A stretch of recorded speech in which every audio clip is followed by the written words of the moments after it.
El señor presidente.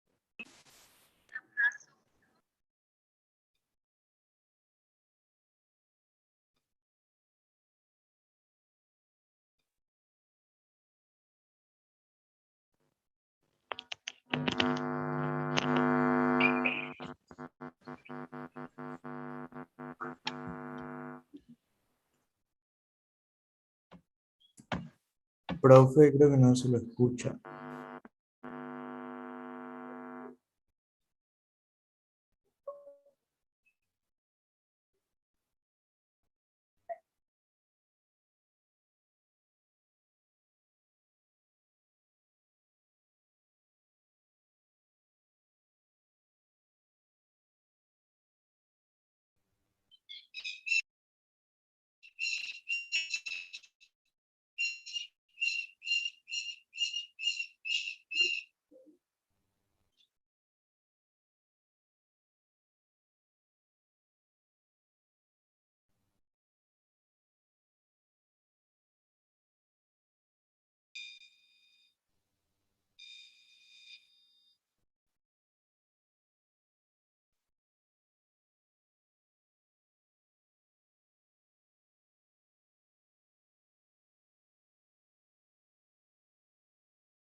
It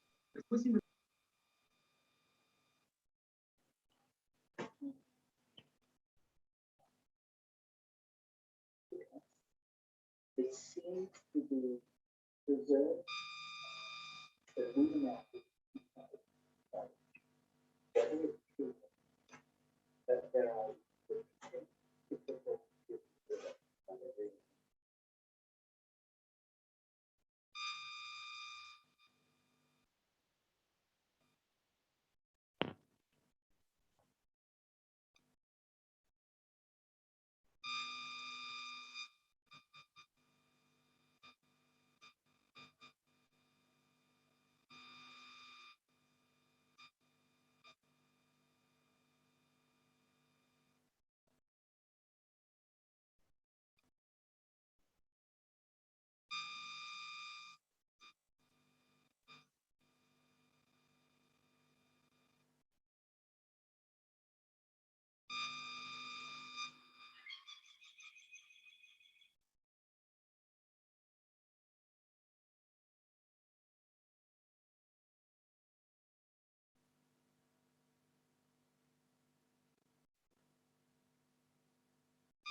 Hola, hola.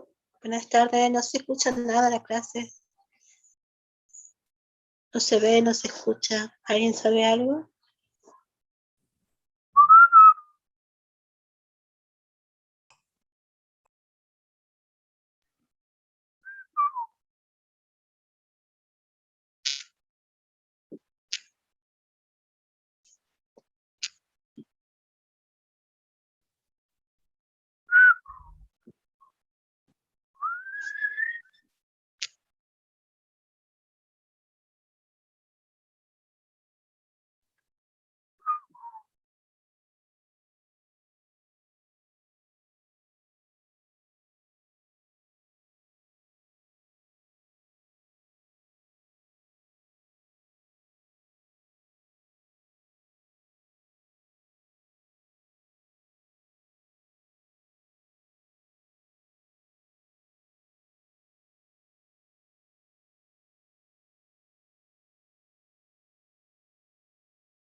Bueno, chicos, tranquilos ya, paren tanto silbar.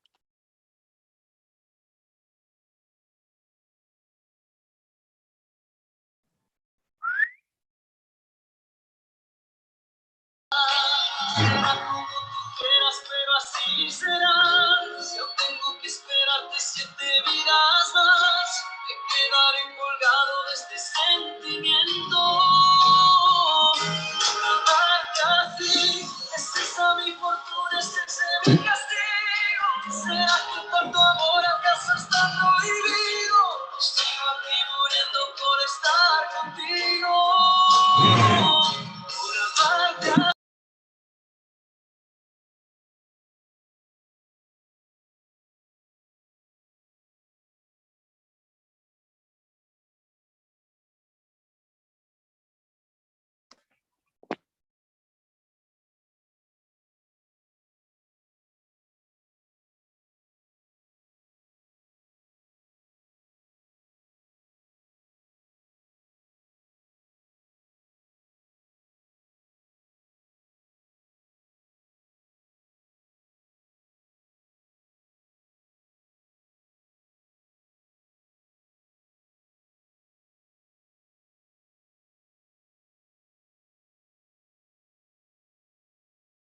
Que tiene marido, sé que es personal, perdona lo atrevido. Te pedí en Navidad y Santa no te ha traído. Pero ¿qué más puedes? Que ha habido, te perdí el rastro por distraído. La fama de esto me tiene jodido, pero no me olvido de lo sucedido. Regálame otra noche, quiero verte. Que hay que aclarar un par de cosas pendientes. Más que lo que, ¿dónde estás? Dime a ver que yo voy. Se perdiste de vista, ahora con otro con quien más sigue la pista. Ay, algo usted no me incita, da mucha vuelta parecemos cosifitas. Si no le no te importa, que tengo este boli y no se deporta. Ya no va a ser que me importa, porque mi grupo la noche cambió su norte.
Le caigo con mi flow bien caco, ponerte la selva, nada de taco, que vamos a bailar un rato. Le dice la turraca, rompe con el taca, taca, y salgo con la itaca, taca, repartiendo placa, placa, placa, taca, taca, rompe con el taca, taca, y salgo con la itaca, taca, repartiendo placa, placa. Mueve la butaca, taca, rompe con el taca, taca, anda con la paca, taca, taca, taca, mueve la butaca, taca, rompe con el taca, taca, siempre con la placa, taca, taca. Yeah, fumando pa' de blona dentro del BM, ella me pone malvado, tiene un culo XL, los turracos siempre activos, puto para los billetes, y la mami hasta abajo la hacemos como se debe. En mi coro cero feca, la gatita prende y quema, destapamos otra champaña y me pongo pa' la vuelta, estamos haciendo las misiones y rompiendo parizones, la turraca quiere que le den distinto, turraca raca, mueve la butaca, taca, rompe con el taca, taca, anda con la faca, le dicen la turraca raca.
Eso que vos sentís chocando por tu cola, son víboras, son víboras.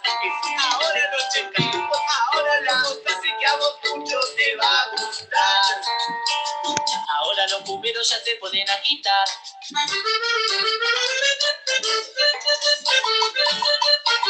Bailalo con locura, esto es la pura.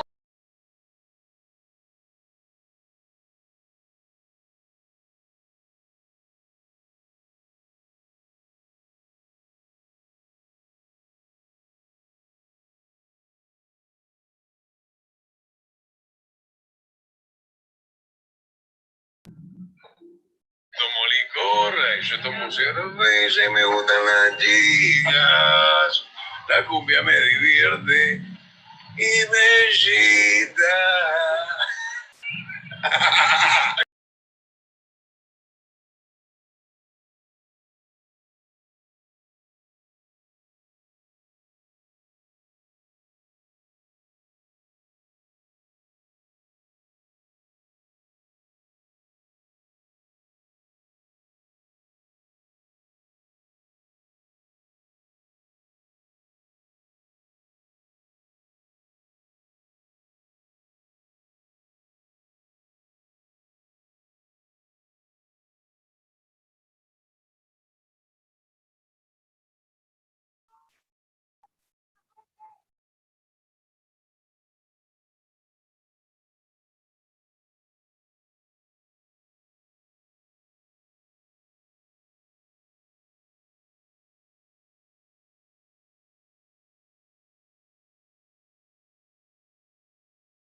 Quédate un momento así, no mires hacia mí, que no podré aguantar. Si clavas tu mirada que me llena el cuerpo, me ha pasado antes que no puedo hablar. Tal vez piensas que estoy loco y es verdad un poco, tengo que aceptar. Pero si no te explico lo que siento dentro, no vas a entender cuando me veas llorar. Nunca me sentí tan solo como cuando ayer de pronto lo entendí mientras.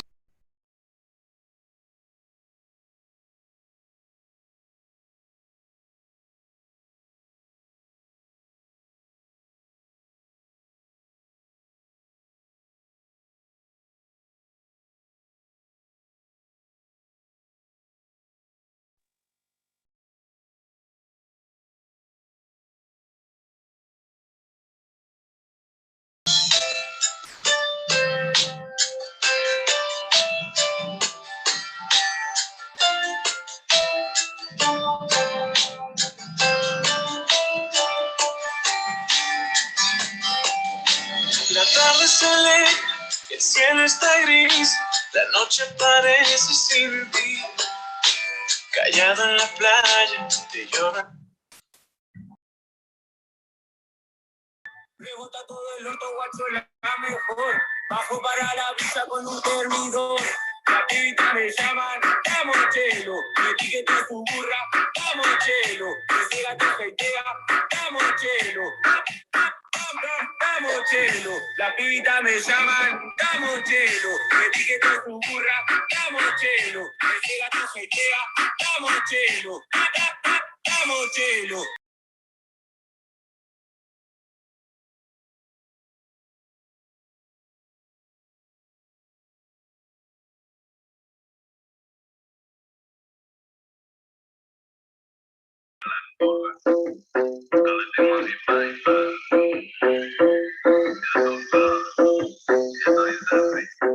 Yeah, yeah. Y le dicen la turraca, te acomoda la butaca, te acomoda con el taca, te acomoda con la placa, te lo sacan la turraca, te acomoda la butaca, te acomoda con el taca, te acomoda con la placa, dale, dilo, bájalo, súbelo, dale, así, brochito, que yo te lo doy, dale, dilo, bájalo, súbelo, dale, así, brochito, que yo. Cada noche parece delito, ese día come ese culito, a tu novio le pinta el culito. Otro guacho que baila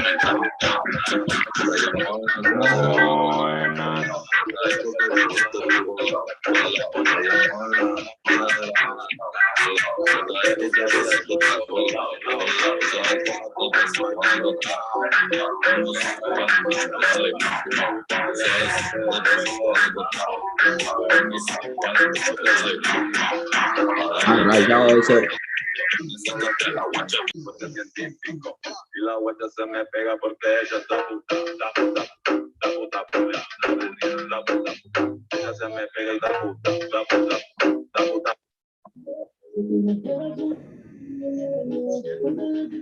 Voy a quitar ser maravillosa. Ya me la conocí una carta golosa. Soy un desayuno continental. Tienen que escucharme con el altar. Tienes tu novia se puso pegajosa. Venime de ver que reclamo la cosa.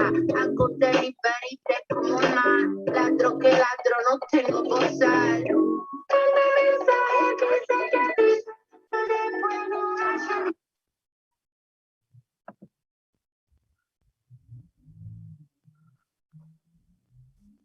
Hola, buenas tardes.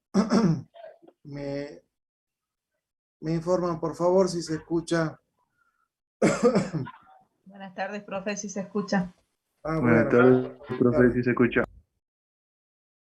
Gracias. Yo les pido disculpas y le agradezco. Hola, Ignacio, ¿qué tal? Buenas tardes. Les agradezco la paciencia. Me tuve que cambiar de máquina, así que bueno. Sin más preámbulos.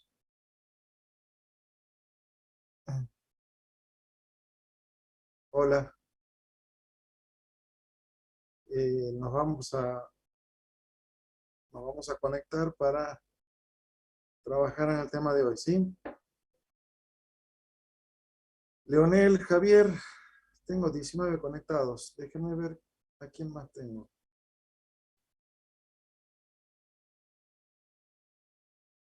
Buenas tardes, María de Los Ángeles. 147 participantes.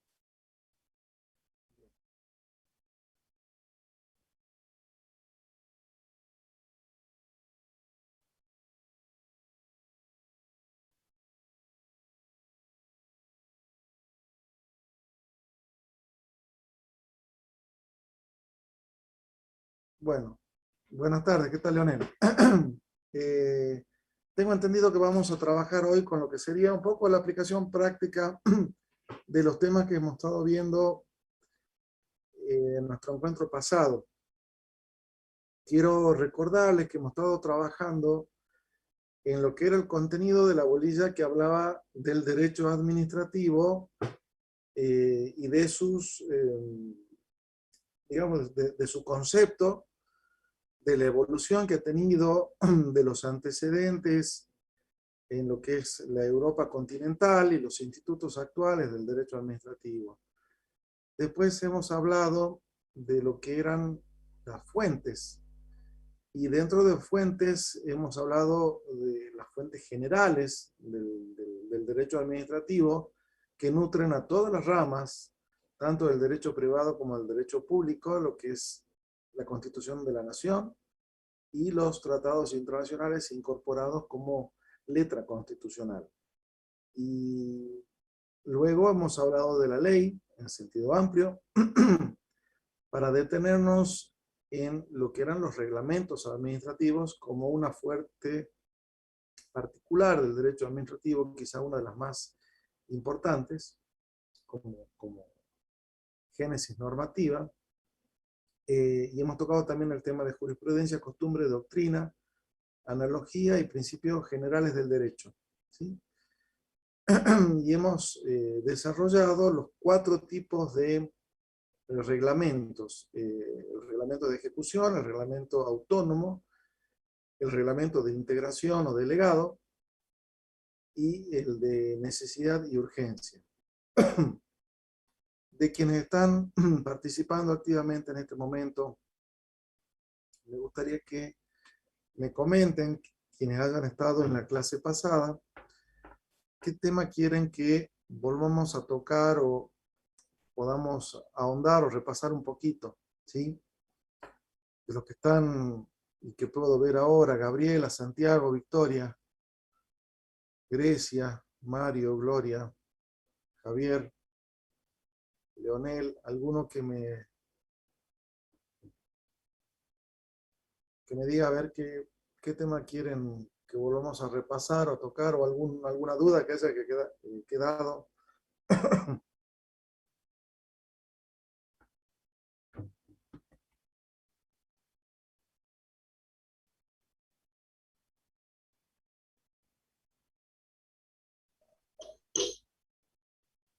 Sí, Maribel. Hola.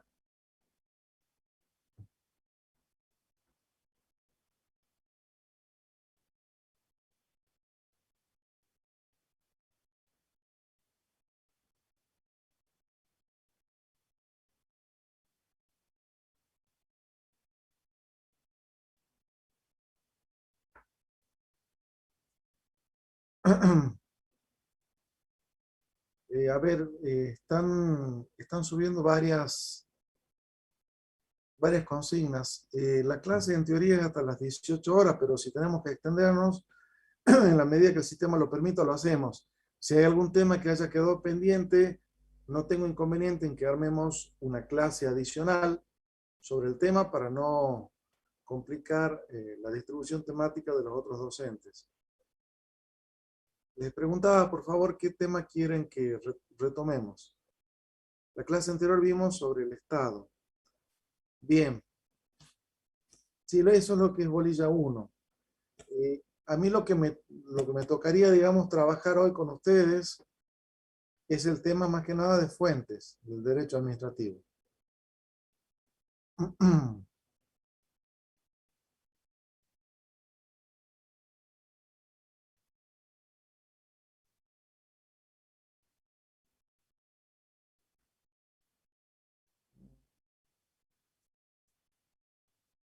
Los trabajos prácticos son el tema de fuentes. El tema de fuentes que usted dice, sí, Matías. La idea de hablar de fuentes es justamente hablar de lo que es constitución, tratados, ley, jurisprudencia, doctrina, costumbres, pero fundamentalmente hablar de reglamentos.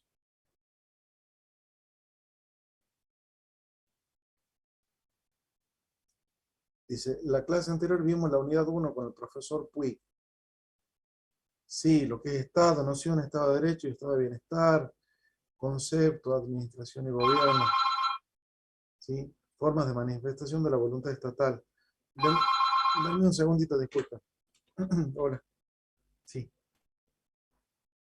Bueno. Perfecto, yo me quedo en clase. Ok, chao, gracias. Hola, sí.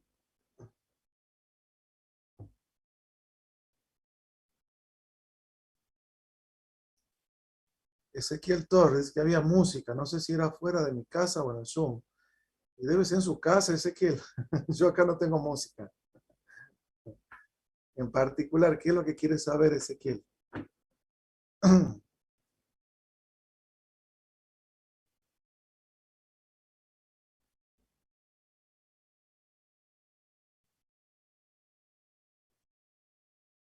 Sigamos con el tema fuentes, profe, lo que abarcaría la unidad 2.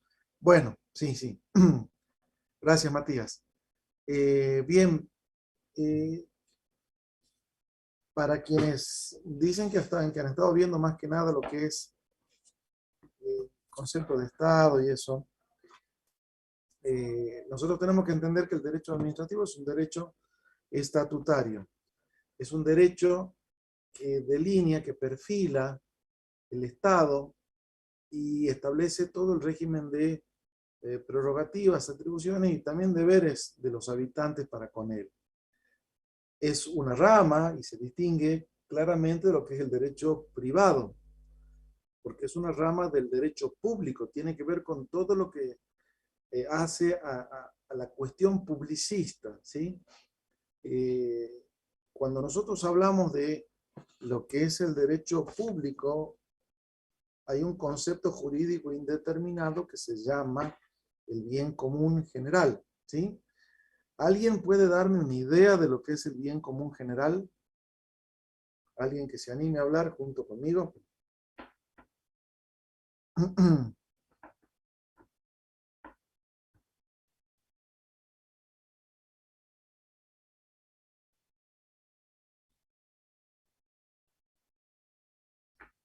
¿Vivir en armonía? Sí, pero no necesariamente vivir en la armonía puede llegar a tener repercusión en el ámbito público. El bienestar de la comunidad, sí, eso es una aproximación, Ignacio. A ver, ¿quién más? ¿Pueden habilitar el micrófono, por favor?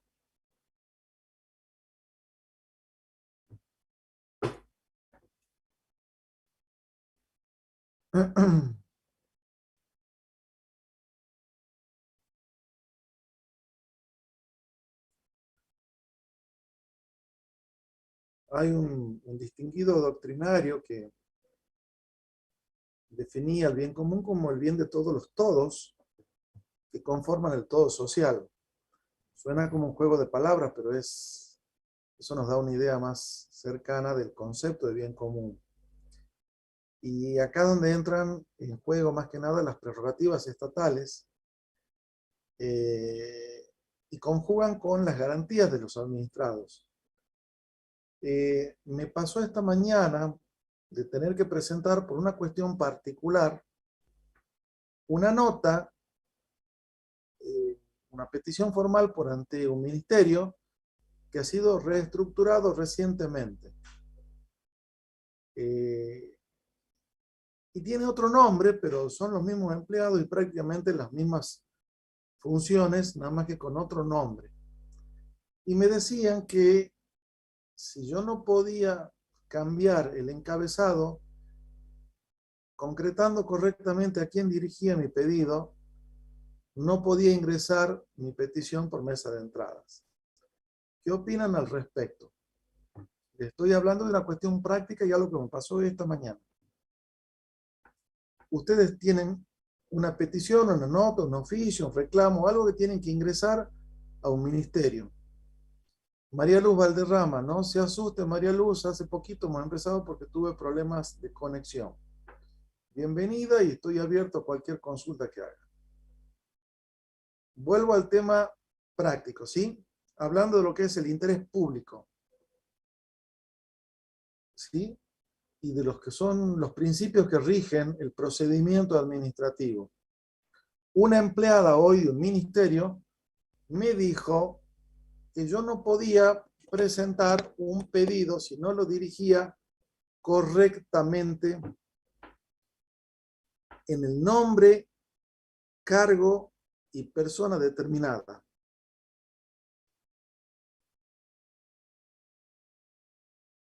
¿Quiénes se alinean con esta señora a quien tuve que explicarle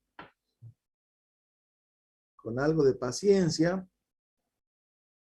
por qué me tenía que recibir igual mi presentación, mi petición? A ver, don Javier Pistán, recuérdeme usted, ¿está presente, don Javier?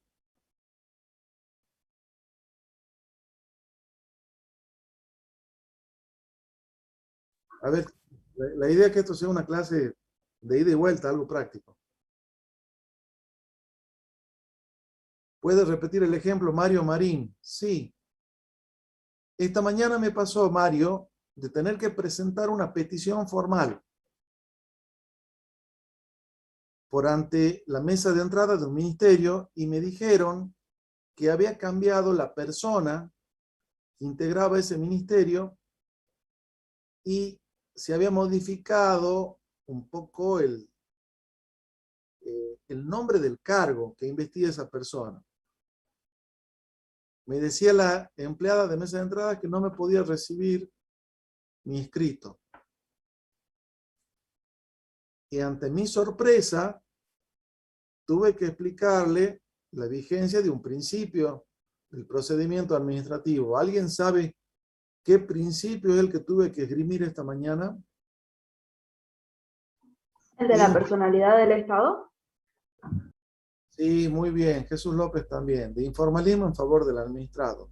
Lo tiene que recibir igual. Y si aún yo lo hubiese presentado en una repartición distinta, tiene la obligación de recibirlo y darle el curso que corresponde, puesto que la omisión o la incorrecta consigna del nombre de la persona que ocupa el cargo no es un óbice para la recepción formal de una petición en sede administrativa. Justamente porque hay principios de orden público que rigen esto, ¿sí?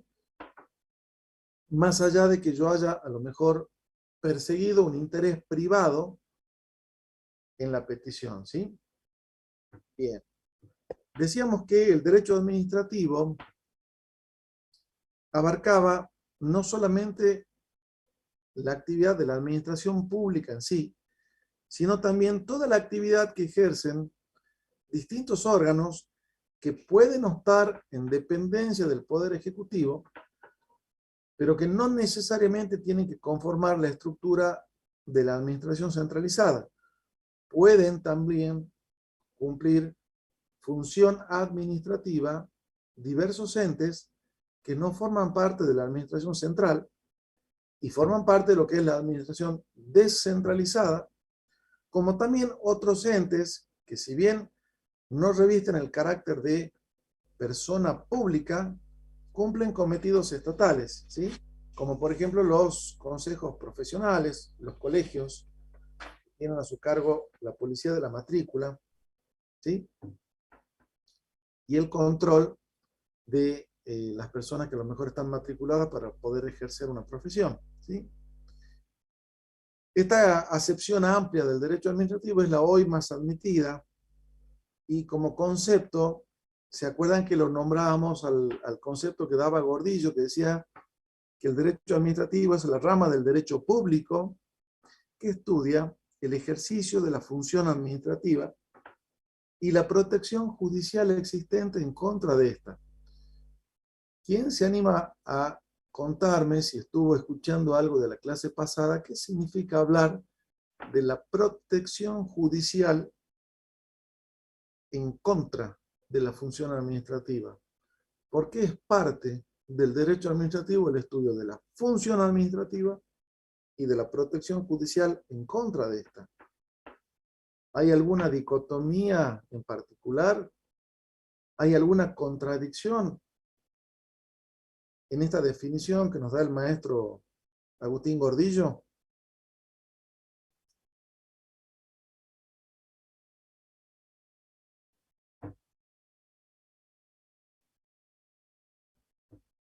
A ver. Victoria, Elizabeth, Santiago.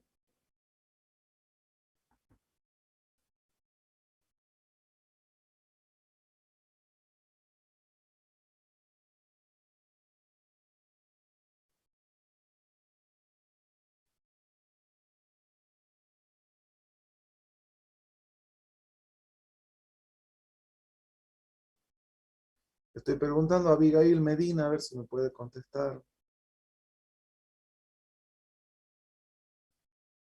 ¿Algún ejemplo de la protección judicial contra la administración? Sí, Mario. A ver, ¿qué ejemplo me puedes dar, Mario?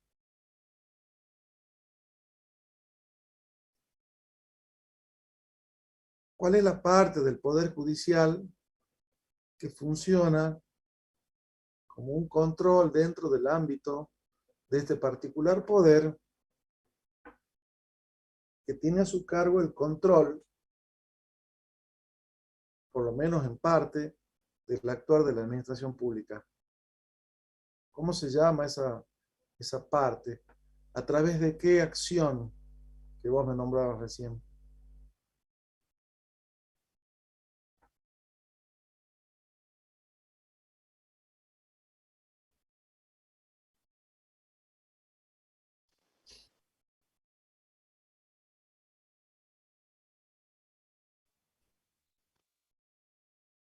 ¿Sería por la razonabilidad?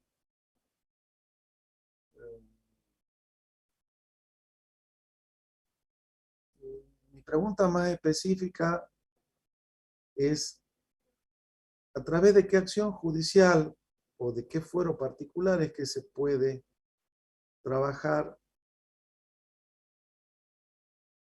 como parte controlante de la administración pública?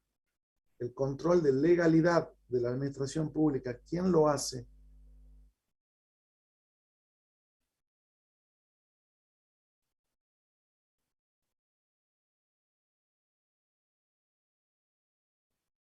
Ese control lo hace el fuero contencioso administrativo. ¿Sí? Es la porción de poder del Estado que, más allá de los organismos específicos de control, como será la Auditoría General de la Nación o la Sindicatura, cuyas estructuras se reproducen en el ámbito provincial y de manera parecida en el ámbito municipal, controla la administración pública y, en su caso, cuando se agota la vía administrativa, existe la posibilidad de que el Poder Judicial, a través del fuero contencioso administrativo, controle el accionar de la administración pública, en particular respecto del alcance y verificación de la legalidad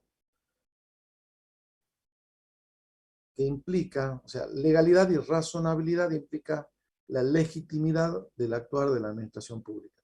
Porque recién creo que Ismael me hablaba de la razonabilidad, ¿sí? Yo voy a saltear el tema de lo que es los antecedentes históricos para entrar directamente a hablar de las fuentes, ¿sí? Acuérdense, sí, que tienen que tener en cuenta ustedes el antecedente inmediato de los principales institutos del derecho administrativo, que es a partir del advenimiento del Estado moderno francés, a partir de la Revolución de 1789. Y algunos institutos que nuestro ordenamiento local toma del derecho anglosajón y del derecho continental americano. ¿Sí? ¿Hasta ahí alguna pregunta? Así entramos en fuentes. ¿Sí?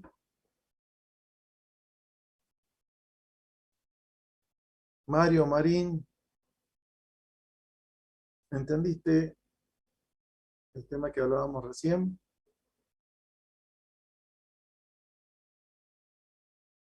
Matías. La administración pública los controlan los tribunales.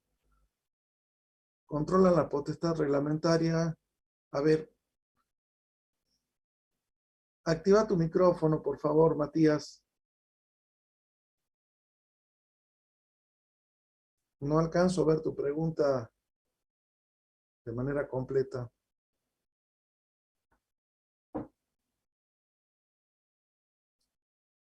¿El fuero del que habló depende del Poder Judicial? Sí, María. No puedo, profe, no me lo detecta la compu. A mí me pasaba lo mismo hace rato, Matías. Bueno, y justo acá también preguntaba una compañera tuya, sí, de la distribución de distintos fueros que hay, así como hay fuero civil y comercial, del cual me toca también formar parte, hay también, así como existe el fuero civil de personas y familias, el fuero del trabajo, el fuero penal, existe el fuero contencioso administrativo. Gracias, Lucía. Ahí entro al chat.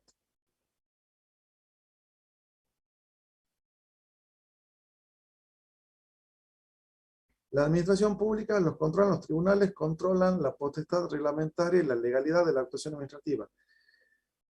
A ver, Matías, voy a desglosar. A ver, ¿alguien había prendido el micrófono?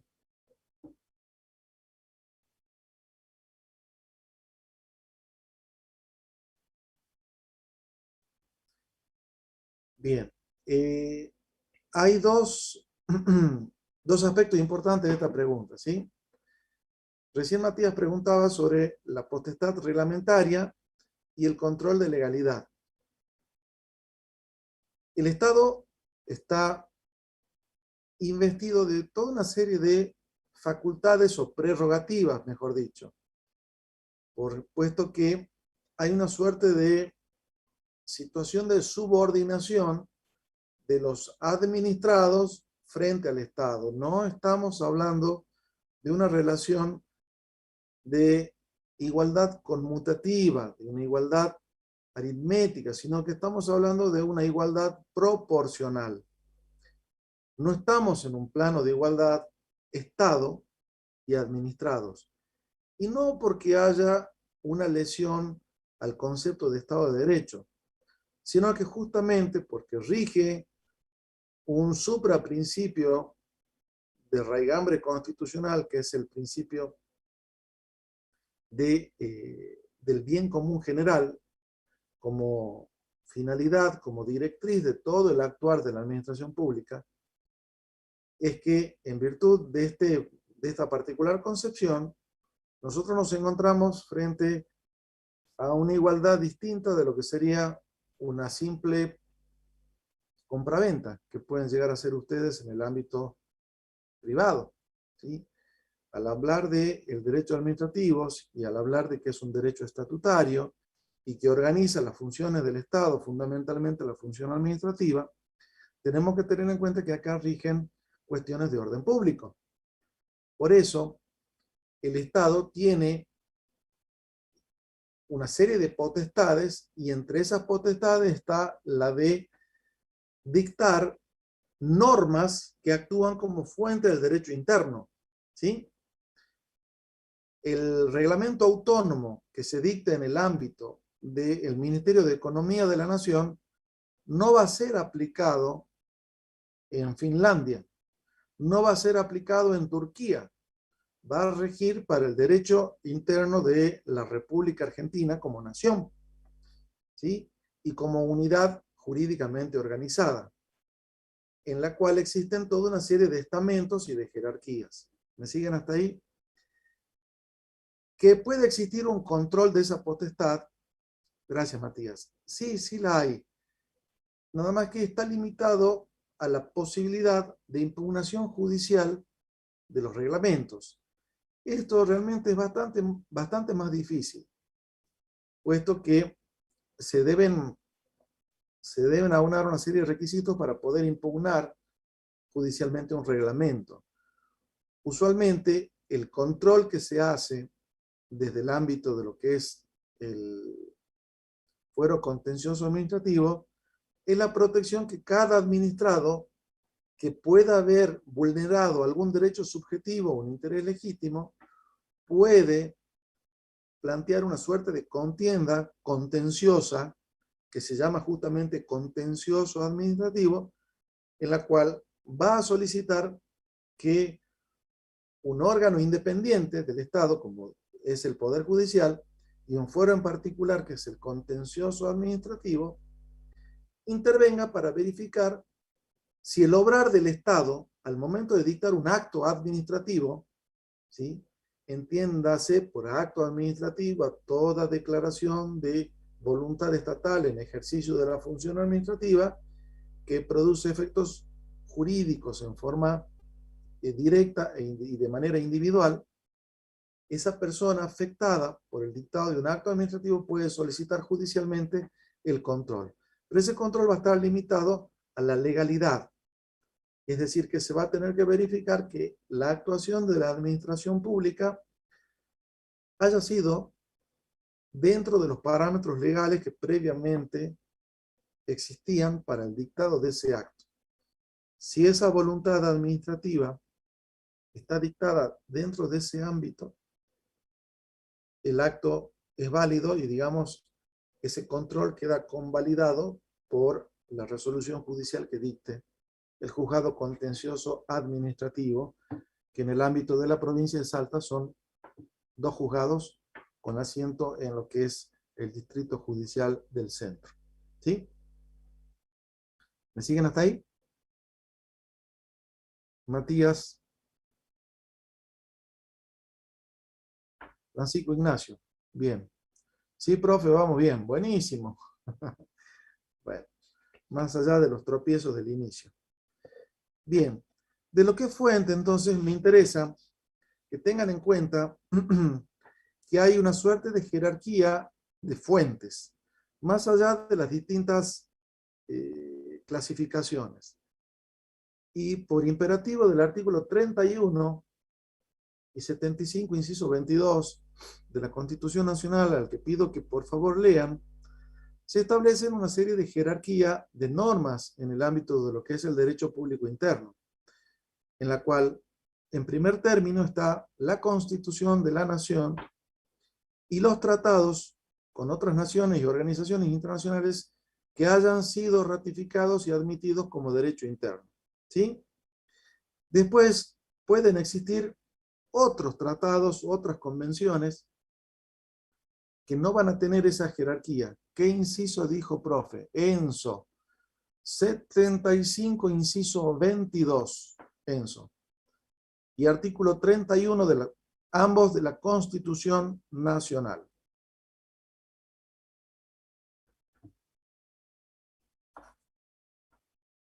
Gracias, profe. De nada eso. Lo tengo acá. No lo tengo acá, pero bueno, no me quiero demorar. Bueno, así como teníamos la Constitución de la Nación y los tratados con categoría de tales, fíjense, no sé si llegan a leer lo que dice acá en este librito, bastante ancho. Es un suplemento universitario que publicó la ley que habla de la Constitución Nacional, de los tratados y convenciones con jerarquía constitucional, y también una serie de notas respecto a las reformas de la Constitución de la Nación. Hay toda una serie de convenciones, de los cuales recomiendo la lectura de la Convención Americana sobre los Derechos Humanos, llamada el Pacto de San José de Costa Rica, suscripto el 22 de noviembre de 1969. ¿Sí? Prácticamente por unos días tiene mi edad. esa convención, ¿sí? Así que bastante vieja ya es. Nadie diga nada de eso. ¿Puede decir de nuevo el nombre, profe? ¿El nombre de qué? De la convención. El Pacto de San José de Costa Rica. ¿Sí? Y sobre todo, todos los tratados y convenciones sobre derechos humanos están determinados como norma constitucional. ¿Sí? Fíjense que entre estos tratados podemos nombrar, por decir algunos, la Declaración Americana de los Derechos y Deberes del Hombre, la Declaración Universal de los Derechos Humanos, Convención Americana sobre Derechos Humanos, el Pacto Internacional de Derechos Civiles y Políticos, la Convención sobre la Eliminación de todas las formas de discriminación contra la mujer. Esto les pido a las chicas, alumnas de la cátedra, que lo lean atentamente, como ser también la Convención sobre los Derechos del Niño, el convenio sobre la eliminación de todas las formas de tortura y otros tratos o penas crueles. Es decir, imagínense todo esto, lo que les estoy diciendo, forman parte de nuestra letra constitucional y esa es fuente directa, fuente material inmediata. Pueden haber otros tratados que no están incorporados como texto constitucional con esa jerarquía, pero siguen siendo importantes fuentes también. Y después en particular ya tenemos las leyes de la nación y los reglamentos administrativos. A nosotros, ¿qué leyes nos interesan? Y fundamentalmente la Ley Nacional de Procedimientos Administrativos con su decreto reglamentario. Es la Ley 19.549. En el ámbito de la provincia de Salta, también la Ley 5.348, que es la Ley de Procedimientos Administrativos para la provincia de Salta, cuyo autor intelectual ha sido fundamentalmente el doctor Agustín Gordillo, quien redactó inicialmente esa norma para la provincia de Mendoza y la provincia de Salta la adopta casi sin modificaciones. Y entrando ya en lo que es materia propia de lo que es fuentes directas del derecho administrativo interno, tenemos a los reglamentos, ¿sí? Dentro de los reglamentos que se pueden distinguir, yo les decía que hay 4 clases de reglamentos: los autónomos, los de ejecución, los de integración y los de necesidad y urgencia. Muchas veces se habla de una tipología especial porque es una manera también de distinguirlos. ¿Y qué es un reglamento? No deja de ser o no deja de participar del mismo concepto que tiene el acto administrativo, pues el reglamento es una emanación de naturaleza normativa efectuada en el ejercicio de la función administrativa que el Estado dicta para que produzca efectos jurídicos de manera directa, pero esta vez los efectos no van a ser individualizados en una persona determinada, sino que están dirigidos a una generalidad de personas. Es decir, la nota distintiva o característica del reglamento es, digamos que sus efectos están dirigidos a la generalidad o a una universalidad de personas. Profe, ¿puede repetir el tercer reglamento? Les hablé del reglamento autónomo, del reglamento de ejecución, del reglamento de integración o delegado y del reglamento o decreto de necesidad y urgencia. ¿Está ahí?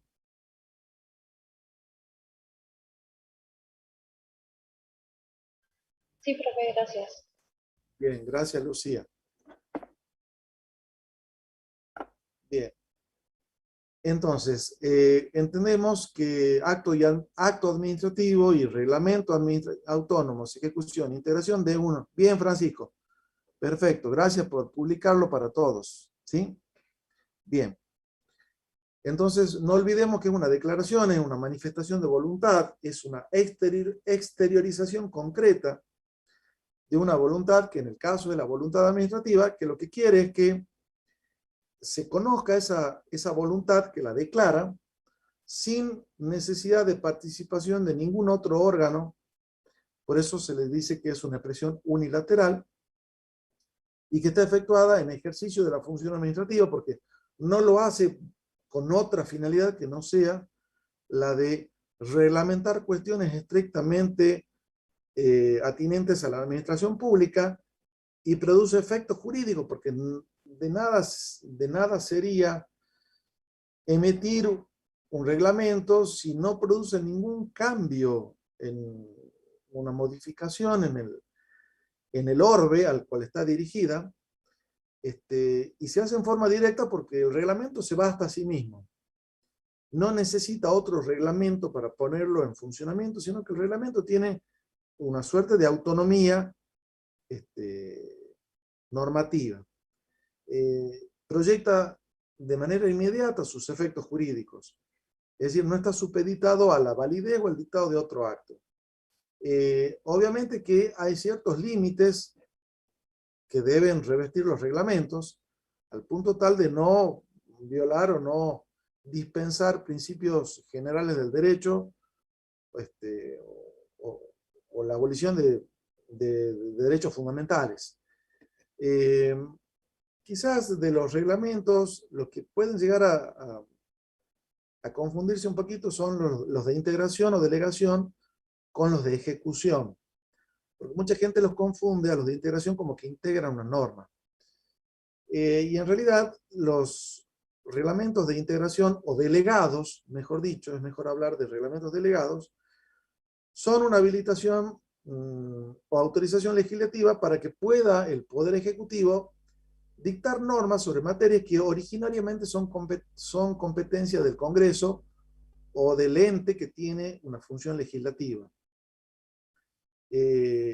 Usualmente se utilizan este tipo de reglamentos delegados para delinear de manera más específica cuestiones que a lo mejor están contenidas en una norma más amplia y que por su complejidad o por la actualidad del tema requieren una suerte de actualización bastante continua, como ser, por ejemplo, la reglamentación sobre... Son instrumentos de mejora, me dice Francisco. No entiendo a qué decir con mejoras. Sí, se supone que mejora y nutre a todo lo que es la estructura normativa interna de la administración pública. Si ese es el concepto, sí. Les decía que entonces estos reglamentos de integración lo que hacen es mejora una ley ya publicada, Francisco. Sí, puede darse el caso. Puede haber una ley marco que establece ciertas pautas de actuación del Estado frente a estupefacientes, pero quizás delega en el Poder Ejecutivo la determinación de cuáles son las sustancias que se consideran nocivas. Y como se pueden ir modificando o creando drogas nuevas, puede hacer falta entonces que haya una suerte de actualización reglamentaria que recae en el Poder Ejecutivo, más allá de que pueda existir una norma genérica que hable sobre estupefacientes e incluso cuestiones de materia penal, por ejemplo, ¿sí? Para el tráfico, el microtráfico, ¿sí? ¿El reglamento delegado es similar al de la ejecución? No es lo mismo, justamente por eso le quería distinguir, porque el reglamento de ejecución lo que hace es poner en funcionamiento una norma. Lo que hace el reglamento de integración o delegación es integrar o completar una norma que no está especificada para algunos aspectos. Se distingue justamente del reglamento de ejecución porque hay normas que necesitan algún tipo de norma que la pone en ejecución, como ser, por ejemplo, el caso de nuestra ley de procedimientos administrativos. Nuestra ley nacional de procedimientos administrativos tiene un decreto reglamentario que es la que, facilita la ejecución de esa norma, puesto que, por ejemplo, si la norma genérica establece la posibilidad de articular un recurso administrativo, ese reglamento, para ejecutar esa norma, va a establecer cuál va a ser la formalidad del escrito, qué extensión va a tener, cómo se va a presentar, cuál es el horario, cuál es el requisito, eventualmente el requisito previo, ¿sí? Y eso se distingue del reglamento autónomo, que el reglamento autónomo lo que hace es simplemente definir una cuestión de orden interno y establece una norma general. Por ejemplo, el régimen de ascensos, el régimen de ingreso, el régimen de horario, el régimen de licencias, ¿sí? Eso lo que hace ese reglamento autónomo es determinar ciertas materias que establecen pautas de orden, más que nada de orden interno, ¿sí? El delegado completa una norma. Sí, el delegado completa una norma, Mario, y el de ejecución la pone en funcionamiento. Sí, está bien, está bien. Y vamos al otro reglamento que es importante, sobre todo en este último tiempo, que es el que contempla el artículo 99, inciso 3 de la Constitución Nacional, y es el que se llama Reglamento de Necesidad y Urgencia. Y es un reglamento especial que se dicta dentro de un marco fáctico muy particular. Debe existir una situación excepcional o de emergencia pública que requiera una atención y respuesta urgente porque no hay. El caso de la pandemia, sí, Francisco, exactamente. Es el caso de los DNU que se han dictado. Necesita una respuesta urgente, por lo tanto, no puede esperar a que el Congreso o la legislatura inicie sus sesiones. Sí tiene un límite que no puede dictarse este reglamento de necesidad de urgencia o estos reglamentos para cuestiones que son de competencia exclusiva de los órganos legislativos. Por ejemplo, lo que es materia penal, tributaria, del régimen electoral o de partidos políticos. Sobre ese tema no se puede dictar un decreto de necesidad de urgencia.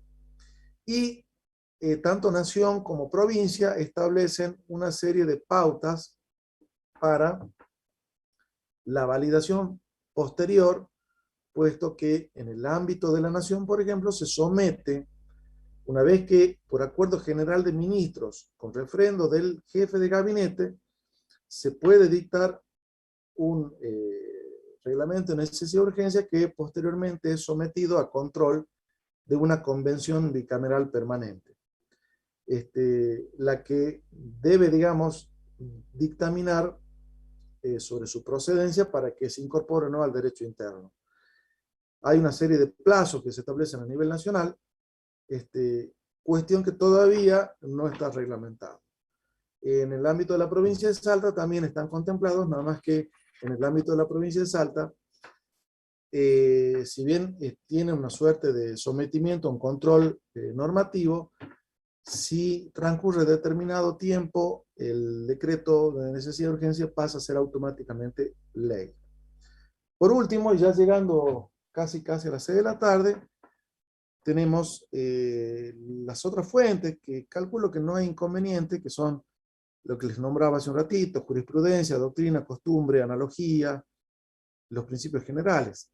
Jurisprudencia, más que nada, las decisiones reiteradas y habituales. Para el cambio de gabinete, ¿tiene que hacer un reglamento el presidente? ¿Un reglamento autónomo? No, directamente dicta un acto administrativo que adquiere la forma de un decreto y dispone el cese de funciones de fulano de tal y el nombramiento de fulana o fulano de tal. Nada más. Bien. Gracias, Mario. No, de nada. Y bueno, lo que son las decisiones habituales, reiteradas, de los órganos jurisdiccionales sobre situaciones jurídicas similares o análogas es lo que conforma la jurisprudencia. La doctrina es, bueno, es el comentario que hacen de las normas y de la actuación estatal tratadistas con cierta jerarquía que se lo toma, digamos, como referencia. Más allá de que puedan haber distintos criterios, como por ejemplo cuando se clasifican las fuentes. Cada autor tiene a lo mejor una clasificación distinta de las fuentes, pero no dejan de reconocer que las fuentes principales son Constitución, Tratado, Ley, reglamentos, ¿sí? Jurisprudencia, doctrina y la costumbre también, como comportamiento continuado y reconocido axiológicamente por una comunidad. Y bueno, otra fuente que también se toman del derecho, sobre todo del derecho privado, que es la analogía, que es la interpretación que se hace a determinada situación y la solución a la que se arriba en comparación con casos similares, aun cuando no existe una norma concreta o específica que reglamente tal o cual situación. Y entre esos también los principios generales del derecho, que son ciertas pautas generales de actuación repetidas, y que, bueno, han tenido más que nada su basamiento en el abrevar de fuentes del derecho anglosajón,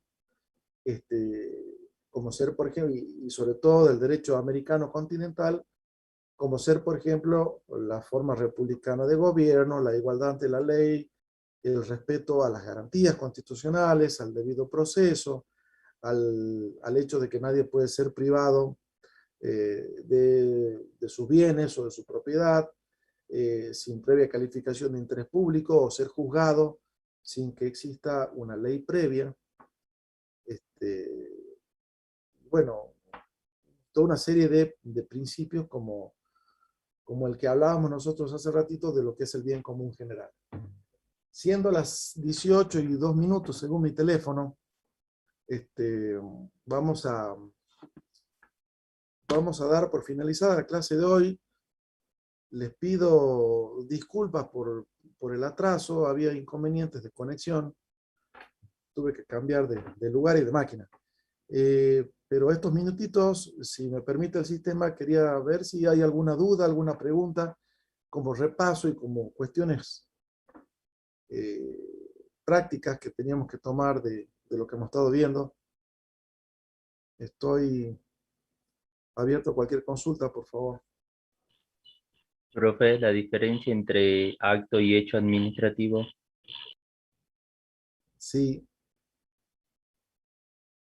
Ya voy, Francisco. La diferencia entre acto y hecho administrativo es que el acto se puede identificar como una declaración concreta, ¿sí?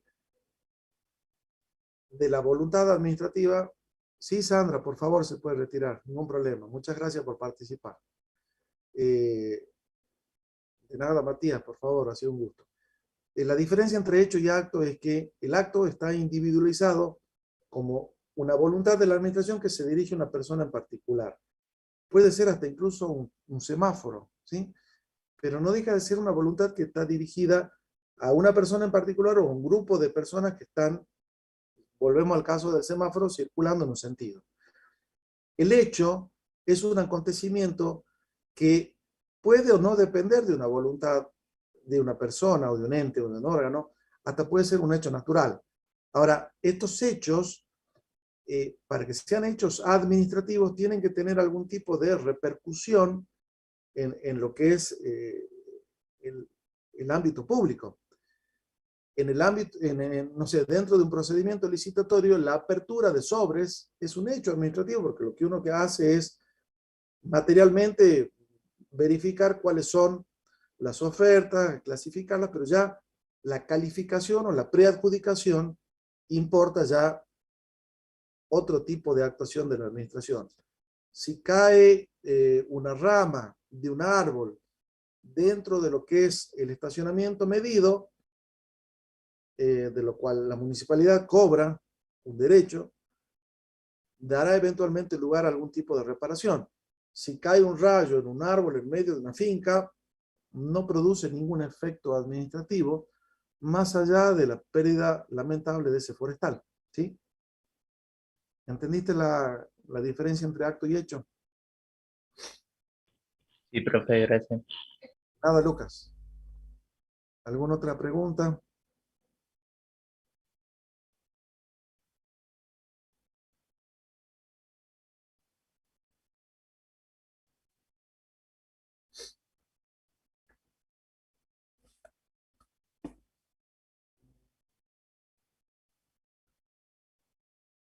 Francisco, en realidad la integración no es un principio, es un reglamento, ¿sí?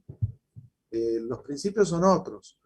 Pero el principio de integración es, o sea, el reglamento de integración es un reglamento que se delega en el Poder Ejecutivo sobre materias que por su especialidad o por su novedad escapan a lo mejor a la previsión que puede tener un legislador. Por eso te hablaba de tomar como ejemplo en materia de estupefacientes.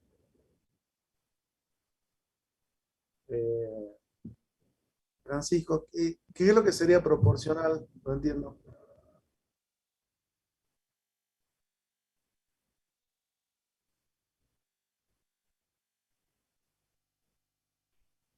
A ver, voy al chat. Las delegaciones para la reglamentación. Sí, lo que es, a ver, es muy buena tu pregunta, puesto que yo te voy a leer un artículo que es el que habilita la delegación reglamentaria o la posibilidad de dictar reglamentos delegados, es el artículo 76 de la Constitución de la Nación y dice que prohíbe la delegación legislativa en el Poder Ejecutivo. Es el principio general. Salvo, dice, en materias determinadas de administración o de emergencia pública. ¿Y cuáles son las determinadas materias de administración o de emergencia pública? Bueno, puede haber un sinfín de determinadas materias de administración o un sinfín de situaciones de emergencia pública. Así que acá, más allá de que la Constitución de la Nación habla de una regla y una excepción, diría que más que nada la excepción se convierte en la regla. ¿Sí? Léelo después del artículo 76, el primer párrafo sobre todo. Bien. ¿Alguien más? Bueno, listo, profe, muchas gracias. Estaba anotando. Me retiro, tengo clase. Bueno, Francisco, muchas gracias por participar. Enriquecedor su aporte. Y a todos me despido. Muchísimas gracias. Nos estaremos viendo dentro de poco, espero sin inconvenientes técnicos. Gracias, María Milagros, Marianela.